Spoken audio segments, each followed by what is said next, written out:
airlines also play a huge part in the national. TSA or only do their checkpoints. How do they do that? Because I think you're in denial. I think you're denying reality. No, I'm not denying. But I used to work for an airline, and we had people that used to come do airline checks. What did you do?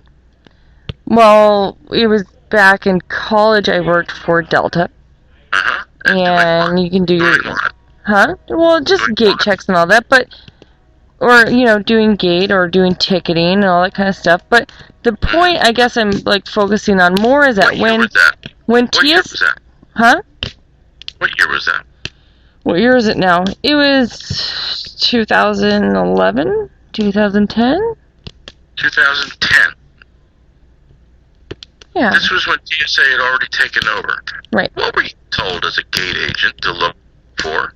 But hold on. My point being is that when TSA... I want to hear this. You said you worked as a gate agent. Well, yeah. I guess sometimes. I guess with the airports being small. What were you trained to look for at the gate? We were trained to look for people trying to sneak onto the aircraft, or bags being left unattended, or people looking suspicious, or... Wait. How did you determine if somebody looked suspicious?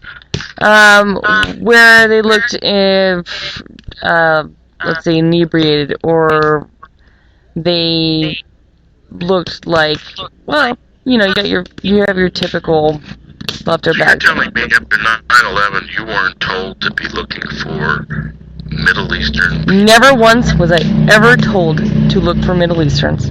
Absolutely not. You find that strange? No, I don't. Terrorists come in all kinds of shapes and forms. 9/11 was perpetrated by Middle Easterners, and you don't find it strange that you were never told to look at Middle Easterners and look to see if they were suspicious at all? I do not find that strange, because terrorists and terrorism comes in all different forms. Look at the shootings in Dallas. That is a form of terrorism in my mind. It is, yes. It was done by... That wasn't anything but pure terrorism. So, no, we were never told to look for that. However, I guess what we were told, it doesn't matter who they are. If they show signs of bringing up something that may be, suspicious, you have to alert someone, you have to let someone know. TSA used to come do their checks through the airport. What would a sign of suspiciousness be? Well, for instance, so when you're working at the gate, I'll just say it. When you're working at the gate, TSA, and they come through and they do their checks. About 6 years ago.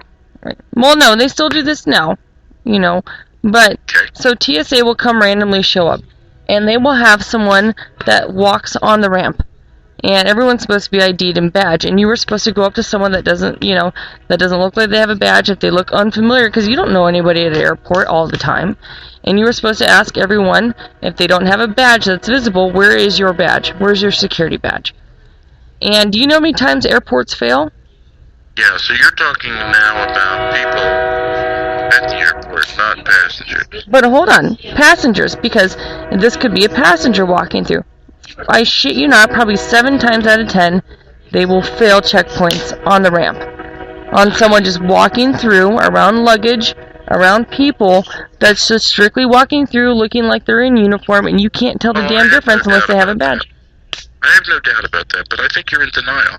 In the airport that I was working in, we had someone successfully make it onto an aircraft past gate agents, and I saw the video footage of how it happened too. Doing what? You'd be mind blown. Doing what? Snuck onto the aircraft, right past gate agents as they were loading passengers onto the plane. They had no weapons.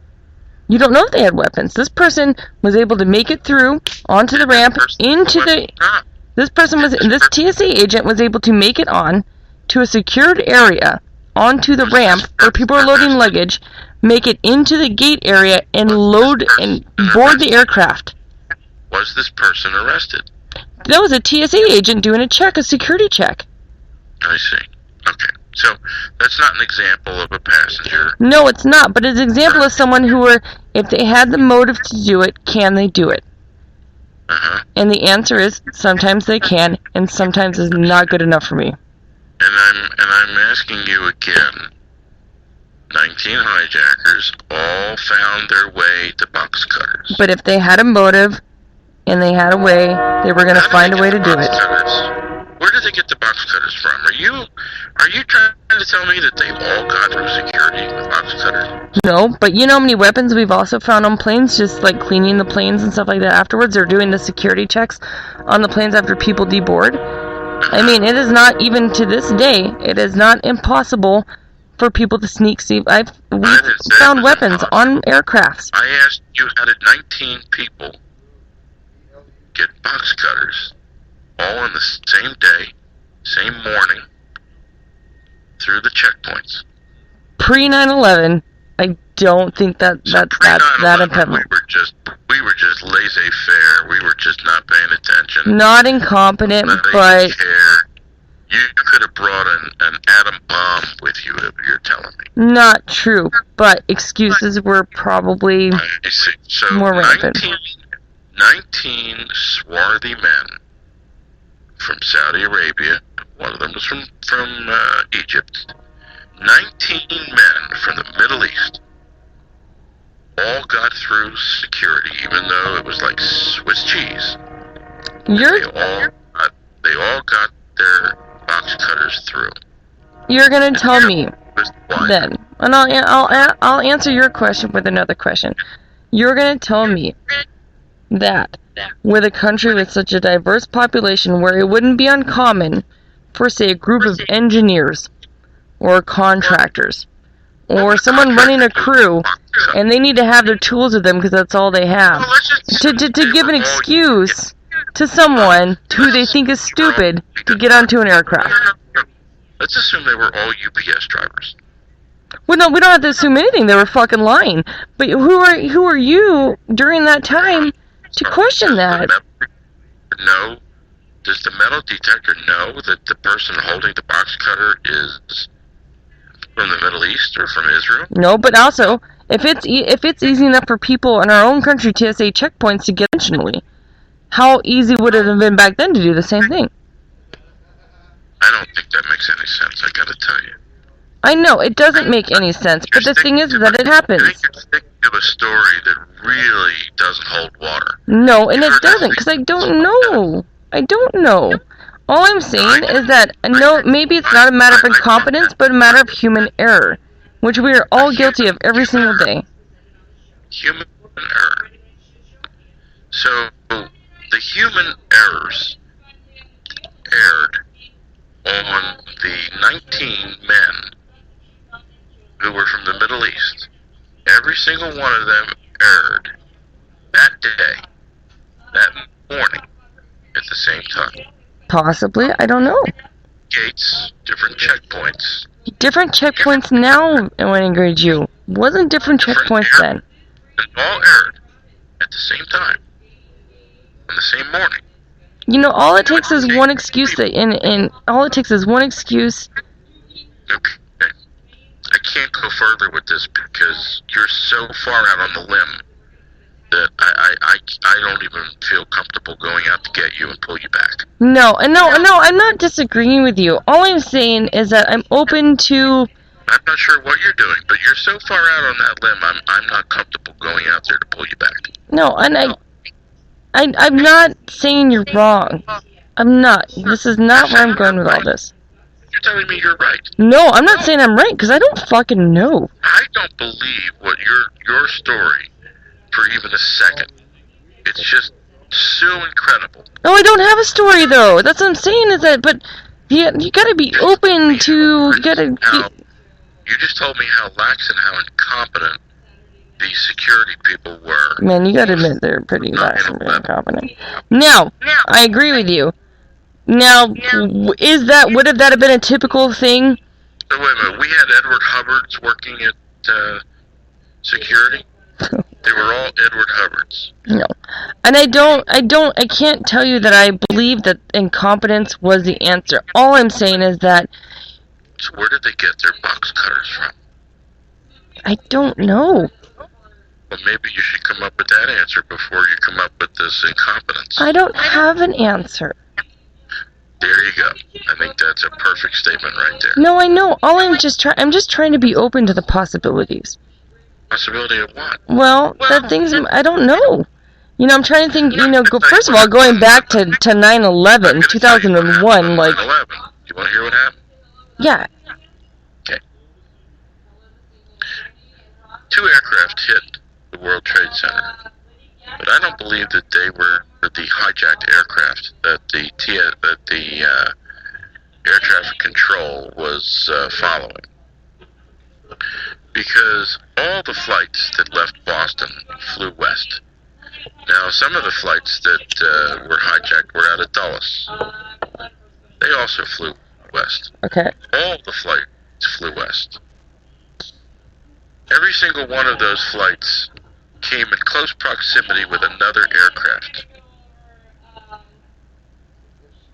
Okay. And then they diverged. And then 4 aircraft flew towards, well, 2 flew towards New York. Okay. And supposedly 2 flew towards Washington, D.C. I don't believe that any of the aircraft that hit the World Trade Center had people in them. I don't believe those aircraft had... We have... Actually, no, we don't. We had someone that died in the World Trade Center, not on the aircraft in this town. Who would that be? Anna Nicole Nelson. Who is that? She was someone that was in the World Trade Center from Minot doing an internship, but she wasn't in the plane. What's that got to do with anything I just said? I actually thought she was in the plane, but then I corrected myself, so I apologize. Okay, so I don't believe anybody was in those aircraft. So where were the aircraft with the people in them? They flew west, because the Acres towers, Acres is a communication device that airplanes have so that the airplanes can have contact with their companies. It's not the same frequencies that we use in the air for air traffic control. Okay. This is a whole different system. Sure. Acres uses low power antennas that are on the ground at their line of sight. So in order for an aircraft to contact an Acres antenna, it has to be in proximity of that antenna. Okay. The 2 flights that were supposedly hit the World Trade Center, well, they made contact with the Acres antennas and devices in Harrisburg and Pittsburgh. Okay. And went on to Ohio. Okay. But according to the air traffic control, those flights didn't make it past those particular areas. Okay. They get near them. I believe it. Yeah, they have a communication, because every communication that is made is logged, just like an IP address. Okay. So now we have these aircraft that supposedly flew into the buildings, but they're contacting the Acres communications devices further west. At the same time, they supposedly hit the buildings in New York. Okay. So I don't think that... I don't think there are passengers in those planes. I already knew that.